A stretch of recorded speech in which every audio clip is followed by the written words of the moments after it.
weltare ɓiɓɓe fulɓe andu diine maɗa fedde heɓɗo sukaɓe africa takkusan yoni to likseyba gorgol to beele ndendi to ganki to wuuro djibi alpha to tulde baali to seyyena wuuro moolo to seyyen gaɓaɓi to wajjo bosoyaɓe to Sinthiane Gourdiouma ko on takkusan juula ha e nder galle ceerno Amadou Nene Ba to kay haydi ko on takkusan kadi juula ha e nder galle ceerno Amadou Tijani Ba to Moderna ha to galle makko Sama Sa to Killinkara e ko taari ɗum kala ene jeeya e gardiɗi kabaruji men to leydi Mauritanie juge d'instruction chargé de crime économique halfinaɓe ko fati e mbuñaari de boljingol koppereje leydi ɓe koliri tigui ɓoyataɓe noddita Mohamed Ould Abdoul Aziz kadi ma hakkillaji mabɓe ɓuuri wonde ko fati e ngaaluji ɗi o dirtiri tuumaɗi ɗi o mofti caggal leydi to leydi Sénégal wuuro witengo Touba ko wuuro tawatengo Sara Kumpentouma hollirama tigui ko cuumu musgo waɗi toon ko faali famde foof feccere e wuuro ngo suumi ha wonti ndoni to leydi Mali ma en kaal ko fate calendrier sumgoji nder leydi he to leydi Guinée Conakry ko garmi gara hakkude dadiɓe e association ngaji sukaɓe asoɓe kanŋe nder yoga e guure ko famdi kala yimɓe ɗiɗo mbasi hen pittali mumen to leydi Niger ma en jaaha to Tilaberi ko pelle ceɓɓitiɗe mbaɗi toon jargu mumen ko famdi kala yimɓe hewɓe mbasi hen pittali mumen to leydi Nigéria ko pétrolier goto yaɗi toon waɗi accident ruppiti cumo yimɓe jeeɗiɗo mbasi hen pittali mumen fodde cappanɗe joyyi galle kadi suumi hen to leydi Tchad hoɓɓeɗe en uuriɓe to banggue rewo leydi ndi nana ɓeydo tan ɓattade oɗo saaha joni capital leydi ndi leydi dowlaji tedduɗe Amérique e Britain namdima ɓesgu mum nde yaltata leydi ndi ko ɓuuri yawde yeccade to leydi Égypte ko train waɗi toon accident yimɓe sappo e goho mbasi hen pittali mumen capanɗe joyyi e jeetati wonɓe mbarmi hen bisimilla moon e ketki hotodirte joni jañoɗen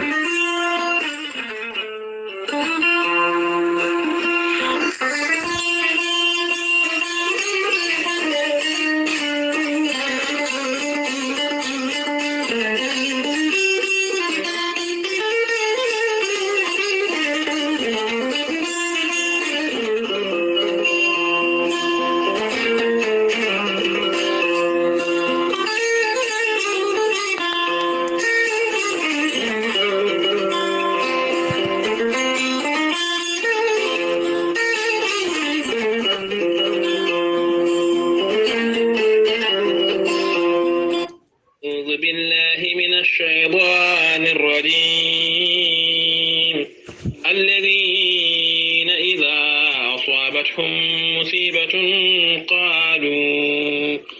قالوا إنا لله وإنا إليه راجعون ɓattake jaam gonɗaɗo hono Hadja Tamar Ba ko joom suudu duttiɗo hono sokhna Mariam Tijani Ba to France ko ɓi duttiɗo hono ba Mamadou Abda wondude e ba Binta Abda e miñumen ko sukaɓe duttiɗo hono Djibi Mamadou e Aissata Mamadou Ba wondude e Ñang Ahmed Tijani e Cheikh Oumar Ba e ceerno Mamadou Malika Ba wondude e ceerno Elimane Mamadou e dewo julɗo Ba wondude e Mamadou Ali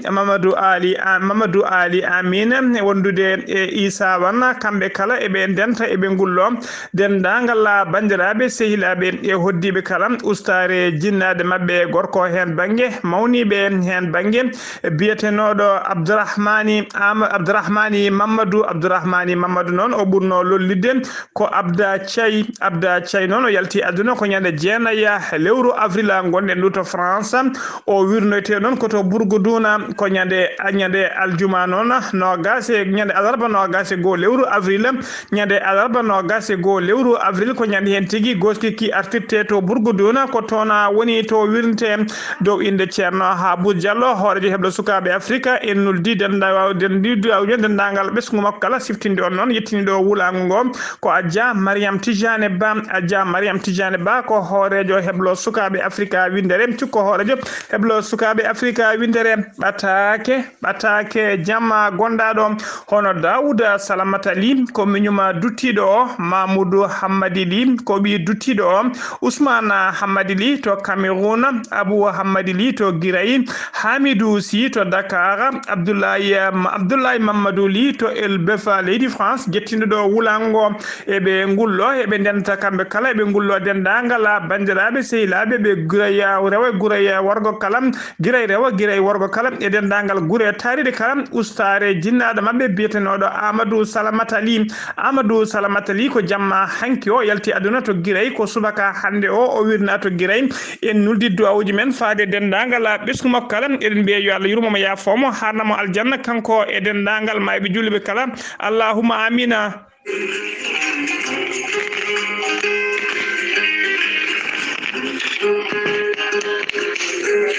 Docteur Mamadou Ban ko wittiyanke ledde ko safriyanke safaruji fina tawa Docteur Mamadou Ban ko safriyanke safaruji fina tawa kumpikido golle mumma nundudo labado golle de malado woni Docteur Mamadou Ban Mahmoudou Ban ina safara rafiji kewji de jida cirola o safra kista fibroma ndogam sita rewbe ron ko be sowade rewbe be darotake wonbe ellaji musoji ellaji di debani lawol kala o safra wonbe diabete tension asthme hémorroïde jalto enato kala Docteur Mamadou Ban ne safra wonbe keceji musoje e kaydi musoje wonbe bandu jakkoru e koyde guloje kala bandu wuluru o safra jomen hanjito ko men hano hanitini Docteur Mamadou Ban ko neddo hande mo Allah lubiri gandalla newido laabado golle mum tawetedo nyalawma hande o e der wuro men wiitengo Asde Balla to Asde Balla non o holli tigi ma wondon hande do yontere timmunde hande maya so yontere nde mayi non maw gumudon o fatat leydi Mauritanie Docteur Mouhamadou Ban non kala jiddo do ko wurdo labde mbatta ko numéro makko téléphone numéro makko WhatsApp ko leydi Sénégal mbatta ko 00 221 77 35 77 353 48 10 bidem 77 353 48 10 ko woni numéro makko leydi Sénégal kanyum kadi woni WhatsApp makko so tawi non ko to leydi Mauritanie kala jiddo hebdemo mbatta ko 00 222 ko indicatif leydi Mauritanie mbada 49 58 0105 Docteur Mamadou Ban comme Allah lubiri hande gandal dum nan badden dando faade makko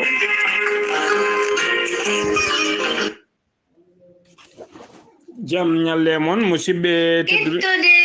kaburuji mon e demgal pula Afrique, Asie, Europe, Amérique, Moyen-Orient, Océanie.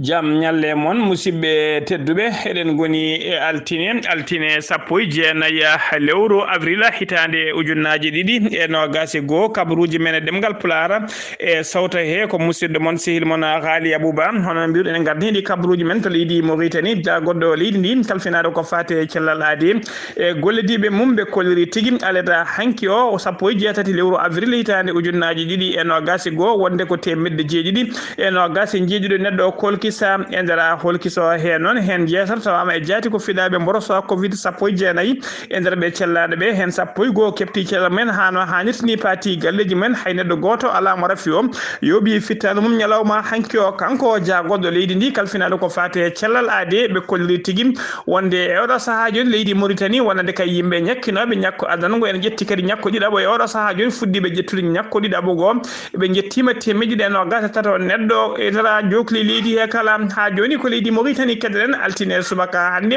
yimbe hewbe darima to yeso palais de justice mon nakshata bange hirnange ala ko be namdi e odo saha joni so wana kayo ziso wat golle mum hano hanit ni waaw hebtude dendangala ngaluji gujjadi taw ko ngaluji leydi ndi gujjadi e ko fati kayalla Mohamed Ould Abdul Aziz menno ardade leydi ndi din ngaluji kala de keptete halaba mbawa artirede e juude lamugo be koliri non wonde kay tribunal palais de justice tribunal tigi kanyum darne mudum e liggey mum ko wawde darade kay hebtude dendangala koppereje taw ko dirtenode waaw artirde dum kay hano hanit ni e juude besngu leydi he hano hanit ni ha joni ko leydi Mauritanie kedden jagodo ministre leydi ndi kalfinaro ko fati équipement et des transports o holliri tigi wonde altine hande o joddima an audience e nder Nouakchott to bureau ji makko wawi joddade ambassadeur jodiniɗo leydi Chine e nder leydi Mauritanie hono bitore Li Banjung ɓe mbawi yewtide noon ko juutino feewi ɓe jewtidi kadi ko heewi ko fati cihlagal moƴƴal e ñassade cihlagal hakkude leyɗele ɗiɗi ha joni kabaruji men e ɗemgal Pulaar to leydi Mauritanie hono jayde hono juge d'instruction chargé de crime financière mo Nouakchott woni tigi halfinaɓe ko fate burjinoɓe koppereje leydi ni ɓe mbaɗi tigi kolliri tigi wonde ɓoyata maɓe ɓamtu ko fate convoqué Mohamed Ould Abdul Aziz mennoɗo wonde hooreji leydi ndi e ko tuuma kay taw ko tuumaɗo dirkude koppereje kewɗe e mbuñaari kewɗi ɓe kolliri noon audition ji makko ma fuɗɗito kay e nder ndeɗo yontere darinde ma ɗiɗon audition ngaji kala ma mbaw fuɗɗitade hano hannirta ni ɗum noon ko caggal kayde lewru de juge yamirno kay ko fate kanko Mohamed Ould Abdul Aziz mo nder wonde hooreji leydi ndi waɗede ko wiyete sous contrôle judiciaire woni o wawata yaltude leydi ndi joni kadi laamu koɓe kolliri kamɓe juge ɗi wonde tigui hakkillaji mabɓe ɓuuri hedde e oɗo saaha joni koko fate ngaluji e koppereje ɗe ɓe tuumi kay kanko Mohamed Ould Abdul Aziz mennoɗo wonde hooreji leydi ndi omo dirtini ɗum tawa kadi o mofti ɗum ko caggal leydi ɓe kolliri ɗon e oɗo saaha joni holko fuɗɗi tinede hen to leydi Turquie holko fuɗɗi tinede kadi to leydi France ɗum noon ɓe mbawa joddade e laamuji ɗeɗon leyɗele ɓe mbawa joddade kadi e jokkodirde e juge uji woni tigui cuuɗi ñawodde ɗon leyɗele haɓe mbawa kay toppitade nde ɗon ngaluji mbawade heptirede hano hannirta ni mbawa artude e juuɗe leydi ndi hano hannirta ni ɓe kolliri noon e nder communiqué mo parquet holliri noon ɓe kolliri tigui wonde ɓe puɗɗima fawde juuɗe ɓe wadde saisi heftude kene qime ha capanɗe nayyi milliard taw ko haalisa uguya ɗum to qime to banggue dirham ha jeenayyi piccal jeenayyi milliard taw ko haalisa dirham e nder ɗina capanɗe nayyi milliard ɗeɓe keppuɗi wadde saisir noon taw ko détournoɗi hen no gas jeenayyi milliard woni tigui 7,1 milliard taw ko dirham 29 milliard uguya ɗum noon koye tawa timno mi tan koye juuɗe Mohamed Ould Abdul Aziz mennoɗo wonde hoorejo leydi ndi ha joni ko leydi Mauritanie keddoɗen police commissariat police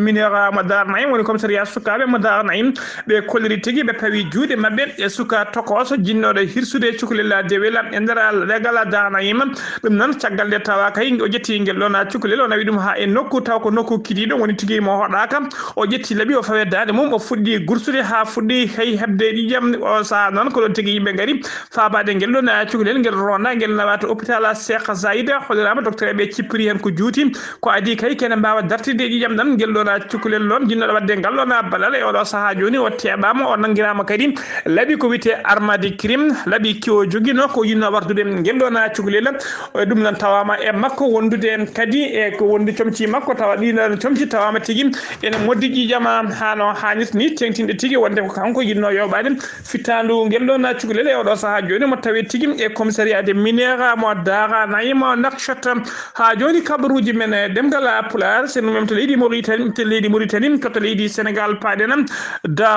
Duuba ko wuuro tawatengo ko wuuro historique e nder Niam taw to wuuro tawatengo Sara Kun Pentuma ko wuuro no ko gon wuuro tigui sumi cumu kulɓinigu no feewi hollirama tigui feccere e wuuro ngo sumi tigui ha wuri feccere e wuuro ngo sumi ha wonti nde woni ɗum noon wonno ko ñande setta ɓennuɗo sanga 12 heures hay neɗɗo goto wasani hen fittade mum kono hollirama guura e matériel wondude e jawdi daridi kewɗi tilfima hen ha tumi hen no feewi hollirama tigui ko secrétaire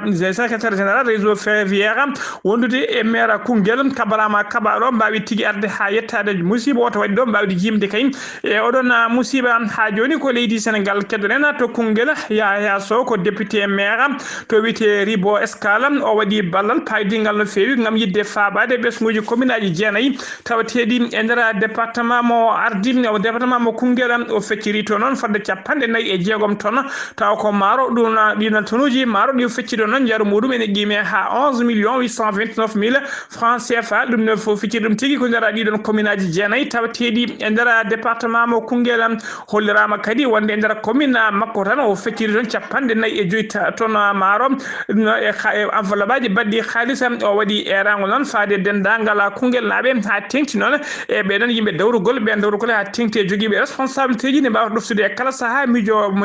hoorejo leydi ndi Macky Sall mbawa kadi ɓattade e kala saaha ɓesguji ɗi woni population haaɓe mbawa tigui yoltude e hujjaji mabɓe e namdade koɓe jiiɗi ha no hannirtini ha joni ko leydi Sénégal keddoɗen Abdoulaye Diouf Sarr ko jaggoɗo leydi ndi kalfinaɗo ko fate cellal aade kañum e gollitiɓe mum ɓe mbaɗinoɓe kewi wadde kala subaka sanga 10 heures sowcinde ɓesgu ngu haalde ko fate bulletin de santé leydi ndi ko fate oɗon moroso biteɗo covid 19 ɓe kolliri noon e nder waktuji nogas e nayyi cakkitiɗi ko ujunere temedde nogas e goho neɗɗo ko holkisa e nder ɗino holkisaji ɗo e nder waktuji nogas e nayyi sakkeden ko ujunere temedde nogas e goho neɗɗo holkisa e nder holkiso he noon hen 37 tawama e jeeti ko fiɗaɓe moroso covid 19 so ɓetama to banggue pourcentage ene hollir tigui e nder temedere kala hen 3,19% ko fiɗaɓe e nder ɓen noon hen jeeɗiɗo ko contact suivi 33 heddiɓe kala ko ka communautaire woni ƴettuɓe rafi taw hay goto mumen anda ɗo ƴetti oɗon rafi e nder ɓe cellano ɓe kadi hen nogas jeetato kepti cellal mumen ha no hannirta ni paati galleji men 14 ne tampi sanne ma ballite to banggue fofago tawi to hôpital principal mo Dakar ha to hôpital mo Fann ñalawma hande oɗon tugui hanki fayi hande ɓe kolliri tigui hay neɗɗo goto ala mo rafi o yooɓi fittare mum leydi Sénégal ene yaara e oɗo saaha joni e 39 ujunere temedde jeetati e nogas e goho neɗɗo fiɗaɓe moros coronavirus e nder ɓen noon hen 37 ujunere ene fayi temedde joyyi 39 keptino cellal mumen ha no hannirta ni ujunere 90 e goho neɗɗo kawri hen ladial e ñalawma hande o hedde juuɗe safroɓe wonduɓe moros coronavirus e nder jokli leydi he kala ko temedere 90 o neɗɗo ha joni ko leydi Sénégal keddoɗen sokaɓe e nder kaso mo Ziguinchor ko wayno o jaydiyanke biteɗo René Capain Bassène wondude e biteɗo Oumar Appoya Bodiane on ko agent de poste e waɗɓe taw kadi ko nangonoɓe ɗen nangono noon ko tumano tigui ko fate wargo wannongo e nder ladde witege forêt Boflo Bayoto ɓen noon gila 6 lewru janvier hitande ujunnaji ɗiɗi e sappo e jeetati woni 2018 guila nden noon eɓe tawe nder kasoji ɓe koliri noon à partir de ñalawma hande o koɓe natoɓe gueddere ñamde woni tigui ɓe ñamata ɓe jarata ɗo kay haade laamu ngu holliriɓe tigui haali calendrier woni date nde ɓe poti ñawede soɗum ala so haalani koɓe natoɓe e gueddere ñamde hono procureur de la république diwan noon holliraɓe tigui ma yettotoɓe e ɗiɗo waktuji ko ɓooyede gam yidde yewtide mabɓe famodirde mabɓe kila kay ɓe nadde e ndeɗon gueddere ñamde ha joni ko leydi Sénégal keddoɗen feccere e presse mo leydi Sénégal holliri tigui e yontere mayni nde wonde ko butelaji gaz taw kodi hinde 12,5 kilo woni tigui ɗi no butelaji ɓurɗi hattujinede oɗo saaha joni koko ngakki no fewi walla ni yiyetake e nder jokli leydi he kala hono ministre du pétrole de l'énergie yeddi ɗum ha sori ladde o holliri tigui wonde gaz mankani haydara e nder leydi he o holliri tigui wonde gaz o yeddi ɗum wonde gaz mankani ne leydi hen o holliri noon mo andini dendagal opinion publique kala wonde dendagal hutortoɓe ɗiɗon butelaji gaz wonde kay gaz ngakkani saabu o holliri ñande 16 lewru avril gonɗen ɗum ñande 16 lewru avril gonɗen ɗum fodde kene ɓuura temedde kene ɓuura ujunnaje jeetati e temedde jeeɗiɗi tonnes gaz wawi tigui taw ko gaz consommation wawi tigui yaltinede on gaz noon wawi tigui yaltinede ene tawe dépôt ji ene wawi jogade leydi ndi foof fodde balɗe 16 noon waɗa stocké o holliri to centre to ɓe mbiyata amplisseur ɓe holliri noon wonde kay yimɓe hewɓe hutorto ɓuuri wawde hutorade ko gaz yimɓe leydi ndi kutorto ko gaz uji ɗiɗo fannuji woni gaz mo 38 kilo e gaz mo 12,5 kilo wondude emo 9 kilo emo 6 kilo emo 2,7 kilo kono ɓuuri wawde hutorede o nder leydi he kala ko gaz mo 9 kilo emo 6 kilo emo 2,7 kilo ko ɗiɗo fannuji tati gaz ɓuuri wawde hutorede ɗi noon e oɗo saaha joni production mum ko ɗi namdi to banggue production dendagal demande gaz majji ko 91% ete ɗiɗon gaz uji meɗani ngakkude nder leydi he dendagal dépôt ji e point de vente de gaz tawate kala sa yeehi ma taw hen ɗiɗon fannuji so tawi noon ko ɗiɗon gaz mo mbiyata tawi noon ko gaz mo 12,5 kilo oɗon on holiri tigui demande mum e gaz ko 4% e holiri kadi hay on ngakkani nder leydi he saabu noon e oɗo saaha joni laamu ngu ko ƴetti peeje wonande dendagal ɓen yeeyoɓe dendagal yeeyoɓe gaz kala nde mbawata jogade butilaji tawa ɗiɗon butilaji kala ko critére goto tawa butilaji ɗi kala ko couleur goto dépôt kala jogo matnode mum tawa kadi ene ande hol ko gaz uji ɗi ummi e hol dépôt mo gaz ummi ɗum foof noon ko yidde kay e oɗo saaha joni ɓeydude nden ka e kisala e nder leydi he ko fati oɗon gaz koto Popenguine paɗen to Popenguine noon ko cukalel dewel tokosel jawɗano guel CMD umminogel école mum fati galle mumen sagata gorko jasɗo fotte e maggel wawi tigui nawde guel e nokkuji ɗum non fewi waɗi guel séquestré caggal ɗum waɗi guel violé bonniguel bonnugol kamtoriɗinogol tawa kadi o luuda guel ɗon cukalel dewel caggal ɗum noon kanko mawɗo baɗɗo ɗum o dogi kono omo yiile e oɗo saaha ɓoyata o yiite saabu hollirama wonde inde makko fuɗɗima andede koto leydi Mali paɗen to leydi Mali noon ñande alkamisa 15 avril hitande ujunnaje ɗiɗi e nogas gonɗen ɗum hono cellule d'information gouvernement mo leydi Mali e gardugol oɗon tawa kadi kañum woni joguiɗo konngol laamu ngu hono porte parole du gouvernement biteɗo Mouhamadou Sala Touré o hoccidiri e jaydi yankoɓe o waɗi ko wiyete conférence de presse on conférence de presse to noon ko yidde tawtorede lieutenant colonel Abdoulaye Maïga hollirde kay ko fati calendrier ko fati sungoji e nder jokli leydi he kala o holliri noon sungoji référendum woni memtorgel tunnorgal ko ñande 31 lewru octobre hitande ujunnaje ɗiɗi e nogas goo so tawi ko élection ngaji witeɓe des conseillers de collectivité ɗum ko ñande nogas jeegom décembre 2021 so tawi ko élection ngaji noon hooreji leydi e sungoji hooreji leydi e sungoji sarɗiyeji ɗum ko nogas jeeɗiɗi février hitande ujunnaje ɗiɗi e nogas ɗiɗi so tawi noon ko deuxiéme tour wonan ɗiɗon sungoji sarɗiyeji e sungoji hooreji leydi wonata ko ñande 13 e nogas lewru mars hitande ujunnaje ɗiɗi e nogas ɗiɗi koto ɓulli kesi paɗen ñande aljuma ɓennuɗo to ɓulli ñande aljuma ɓennuɗo to 35 kilométre hakkude mum ɓulli kesi ko 8e bataillon armée mo leydi catta ko jeeyaɓe fedde G5 Sahel ko kañumen tigui ummino kay e saaha ummino mission men wondude e dadiɓe ɓe leydi Mali ɓe mbawi tigui ferɓodirde pelle ceɓitiɗe ɓe mbawi fellitiri noon ferɓodirde pelle ceɓitiɗe garmi gara juɗɗo waɗi hakkude mabɓe kuure condi duki ko juuti hakkude mabɓe polgu fati to banggue dadiɓe ɓe leydi Tchad noon kolliri tigui ɓe mbawi warde fodde sappo e ɗiɗo terroriste ɓe bonnaniɓe no gasi ɗiɗi e moto ɓe mbawi kadi hebtandeɓe matériel kewɗo no fewi kamɓe dadiɓe ɓe noon ɓe kolliri tigui wonde kamɓe daccon haqqe kamɓe dadiɓe noon ɓe kolliri tigui wonde ɓe gañanama sagataɓe ɗiɗo woni koɓe gañana woni ko bilan kay ko fati e laamu ngu ko rokkiri oɗo saaha joni koto leydi Nigéria paɗen to leydi Nigéria noon ñande 11 lewru avril ñande noon teftinde o noon to leydi Mali ha joni ñande 11 lewru avril nde kadi dadiɓe leydi Tchad ɓe tawteɓe nder leydi Mali ɓe tawa koye fedde G5 Sahel ɓe kollirino noon ɓe mbawino teɓade ɓe mbawino nangude kay kene guime ɓe mbawino teɓade kay fodde kene guime ɓe mbawino teɓade fodde 33 terroriste ɓe mbawi nangude ɗumen noon ko e saaha kay moɓe mbaduno mabɓe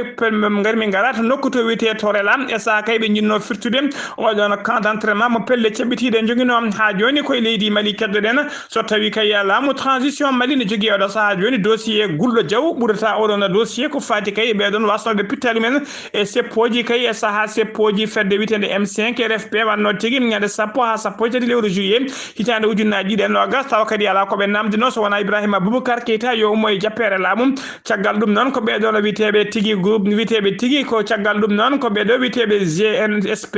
woni comité national pour le salut et pour le salut du peuple dadiɓe leydi ndi ko ɓen tirguinno laamu Ibrahima Boubacar Keita e nder ɗin noon hollirnomo tigui ɓen wonno ko 16 lewru août hitande ujunnaje ɗiɗi e nogas e nder seppoji he noon hollirama tigui de guila 10 ha 13 lewru juillet hitande ujunnaje ɗiɗi e nogas yidde dirguiɗo Ibrahima Boubacar Keita Ibrahima ndilino dadiɓe muɗum tawa kadi ko dadiɓe joguitiɓe no fewi mbaɓiɗo yobade pittali keɗe qiime kay ha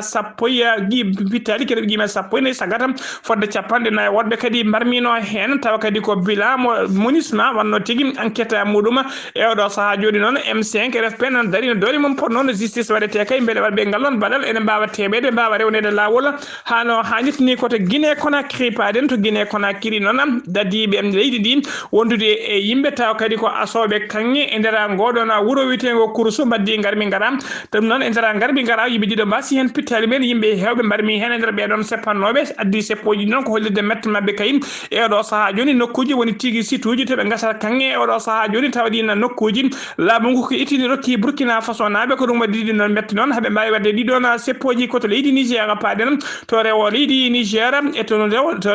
rewo Niger to taw woɗɗani Tillabéri ko pelle ceɓɓitiɗe mbaɗi toon janggu mumen ñande aseta ɓennuɗo ɗo sappoji avril tan ujunnaji ɗiɗi e nogasi ko ɓe mbaɗi jangguji ɗi noon koye winde ɓe mbaɗi janggu noon koye wirwinde saaha mo yimɓe wuuro ngo gonno e wirwinde ko ɗon tigui ɓe jani mumen ɓe mbaɗi nguɗon janggu ko famdi kala noon fodde sappo e jeena neɗɗo wasi hen fittade muɗum caggal nde ɓe mbaɗi jun janggu ɗon tigui ɓe jaɓani to rewo leydi ɗeɓri ni nokku to wiyete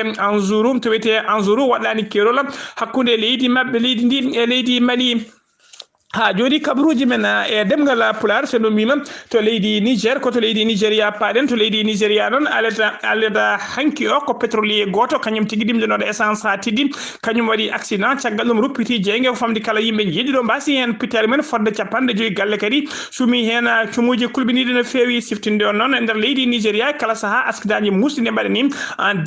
juillet 2019 ko 49 e joyi neɗɗo wasno pittare men accident pétrolier nder nden falde e gan sankadi yimɓe hewɓe mbarmino hen koto leydi Tchad paɗen hoɓɓele wiyeteɓe Front pour le changement et le concorde du Tchad ɓe mbaɗi tigui e gongorde Tchad tawateɓe oɗo saaha joni to rewo leydi ndi eɓene ɓeydo ɓatta tan capital lamorgo leydi ndi e hollirama noon e oɗo saaha joni dowlaji tenduɗi Amérique laamu mom e laamu Grande Bretagne waɗi erago fadde dendagal ɓeskuji mum kala nde yaltata leydi Tchad ha laaɓa ko ɓuuri yawde e yaccade ha tengti noon yimɓeɓe ɓuurani hatu jinede nder leydi he laamu leydi Tchad noon holliri tigui wonde yoɓima pittade roɓɓelen kewɓe ɓe mbawi kadi teɓade roɓɓelen hewɓe roɓɓelen ɓe noon kolliri kañumen koye men mbawi heftude ga militaire goto e oɗo saaha joni kadi ɓeydima ɓattade capital lamorgo leydi ndi koto leydi Égypte cakkitorɗen to leydi Égypte cakkitorɗen e nder leydi Égypte noon sara nokku to wiyete nokku remru to mbiyata Touka toon ko train goto derayi to waɗi accident ko famdi kala yimɓe sappo e goho ɓasi hen fittali men fodde 90 neɗɗo mbarmi hen barmande musde no fewi accident o noon ko dimanche ɓennuɗo o waɗi ko suwata o noon andede holko saabi accident o musidɓe tedduɓe gasi ha laaɓi ɗum ɗo wonno komin tonga noon kabaruji men e ɗemgal pular ɗo e haalirde he ko musidɗo moon sehil moon Rali Abouba ketkimalaki jaam yo jaam Allah jogomi jogo on.